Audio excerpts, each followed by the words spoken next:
ashes to school the masses. Hello everyone, welcome to another edition of the Scholars of Wrestling Show, episode 197.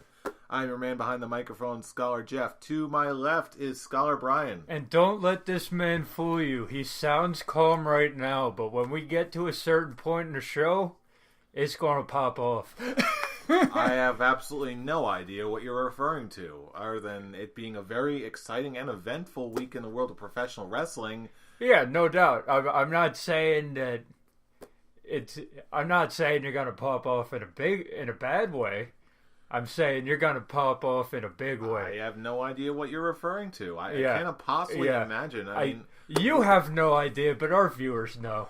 If you've been with us for a while, you know. You know exactly what's coming.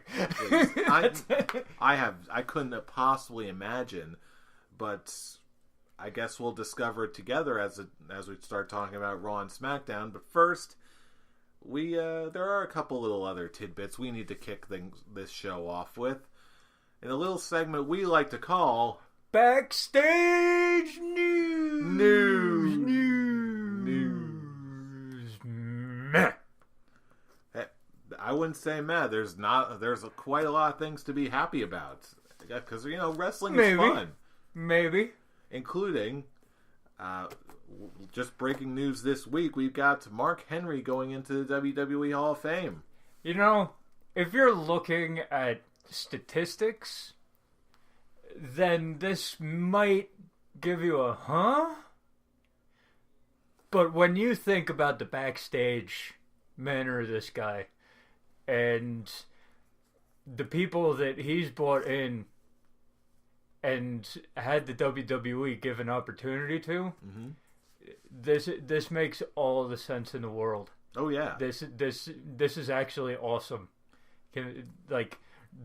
As Triple H has put it, the Hall of Fame for one night will become the Hall of Pain. And you know what?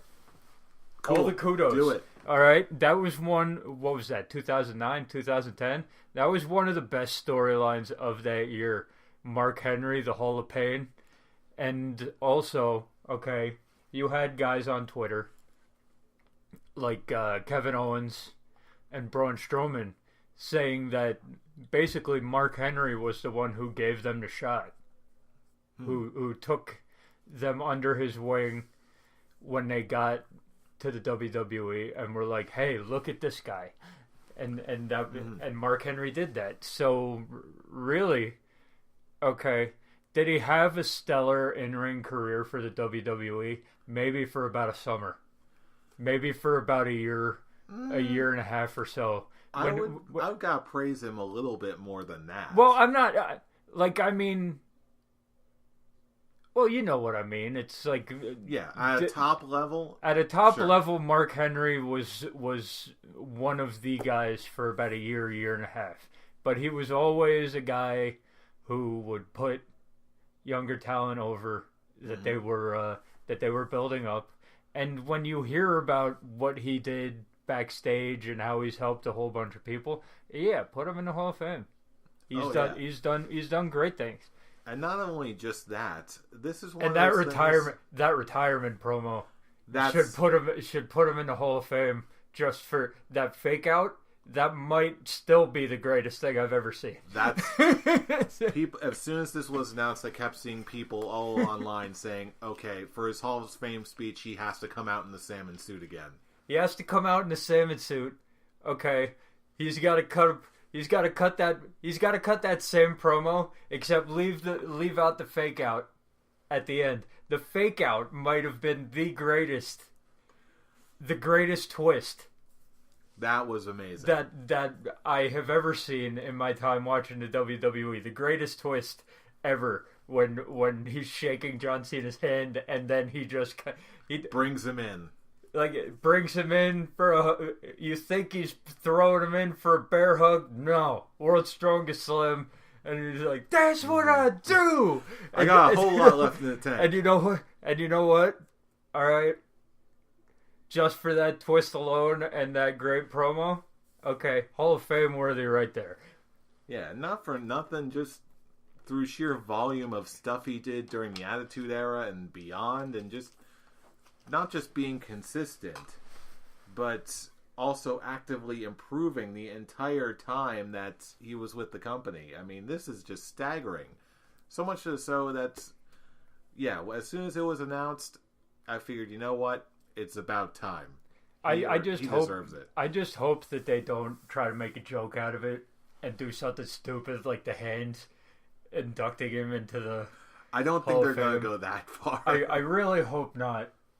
But, yeah, definitely Hall of Fame worthy. Well, when you actually think hard about it, definitely Hall of Fame worthy.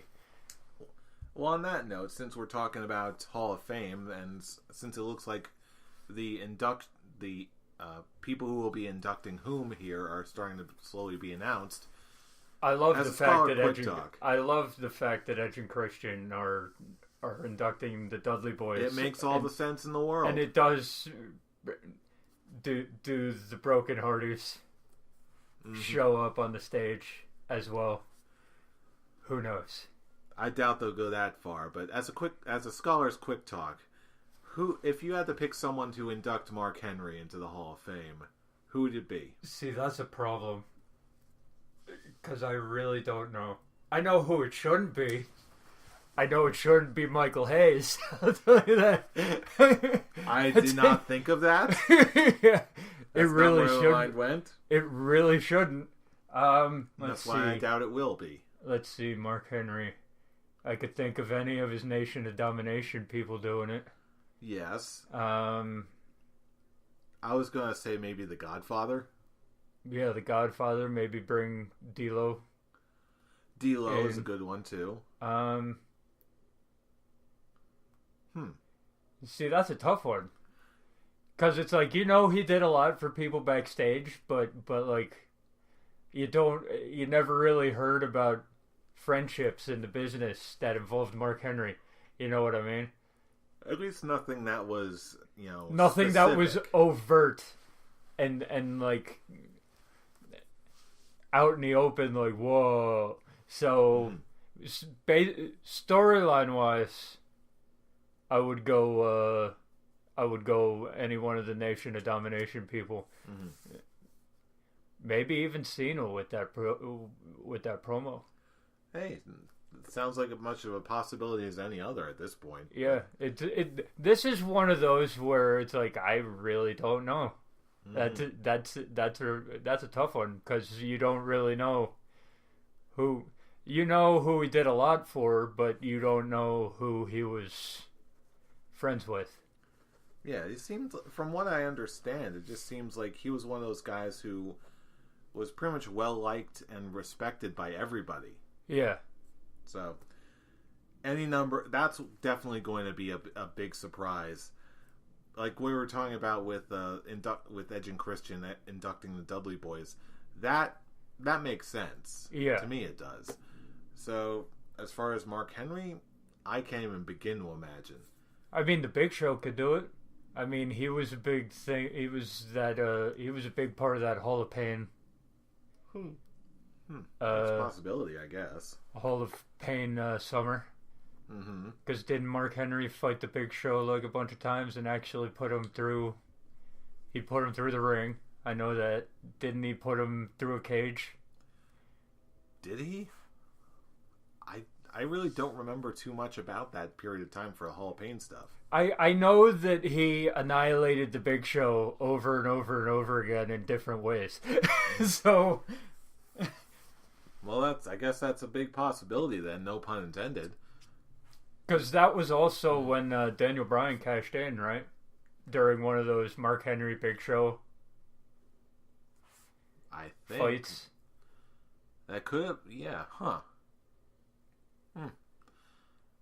I don't know. It's a strong possibility. The Big Show, I guess maybe the Big Show won, or Mark Henry won, and the Big Show knocked him out, and that's when Daniel Bryan came out, and that led to that triple threat at the Rumble.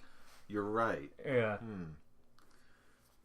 Well, either way, one thing's for sure, that's a very deserving member of the WWE community is finally getting his time in the sun. A very well-deserved accolade. Kudos to you, Mark Henry. You definitely deserve it. As much as that phrase is overused these days, you know what? Mark Henry, you definitely do deserve this one. No doubt. But speaking of things that people deserve, let's get into the rest of this week in wrestling, because, oh boy, a lot of people got what they deserved. Starting off with this week's episode of Monday Night Raw. First of all, we're kicking things off with a Brock Lesnar segment where he apparently gave Roman Reigns an epic beatdown. Yes, epic beatdown. And you know what? Okay, after this beatdown, I no longer think that this Universal title match can be a regular one-on-one. I didn't think it was going to be. Well, I mean, after this, you can now start building up the street fight, the no holds barred, or whatever it's going to be at the end. Because Brock Lesnar beat the ever-loving shit out of Roman Reigns. Like, it was disturbing how Roman Reigns got, like, no offense in. It was just Brock Lesnar beating the shit out of him. And I know that, and it actually did its job, because I'm actually looking forward to. Remember how I said that WrestleMania wasn't really the build to WrestleMania wasn't really catching me? Now it just picked up. Yeah. That we finally reached the point. I mean, what, we're like 3 weeks away? Yeah, so way to hold it back until we're almost there. But we've reached the point where I'm at least somewhat interested in this Universal title match now, because now I know that even though I know who's going to win, and I know that a certain person is done after this match, now that they're setting up this match in a way that benefits both men, think about it: Roman Reigns and Brock Lesnar in a street fight. That could be somewhat interesting. After the just brawl that they had at their WrestleMania main event a few years ago, before Seth Rollins came out, if Brock Lesnar doesn't do what he did with Goldberg when he was leaving the company last time, this could be greatness. If they're here's what I'm thinking. If they in order to get the most out of a match like this, because I'm one of those people who is sort of emotionally checked out of this just because of the players involved. Like, it's another Roman Reigns in the spotlight match. I don't care if Brock Lesnar's in it. I have a harder time caring about this match than a lot of other matches on the card. But if they do it right, I'm thinking, if you look back at the last couple of years of WrestleMania, let's say they do put this in the main event. If they put this in the main event, it's going to have to be some sort of big bombastic spectacle. Doesn't have to be the most technical match in the card, but it needs to be some sort of crazy spectacle in order to send the fans home happy and to close out what is going to be, no doubt, a very long show. So I'm thinking maybe if they do that with a whole bunch of big, like, crazy outside that, like, spears through the barricade, spears through the ring, blah, blah, blah, blah, blah. That will be, if the rest of the show is paced nicely enough, like, maybe second to the last match, you've got, like, that's when you put on AJ versus Nakamura. The penultimate match, you just put in some other random match on the card, so everyone sort of wakes up again, and then you do Brock versus Roman in a street fight, Hell in a Cell, whatever. That's when you do that, and then that's when everyone will perk up one final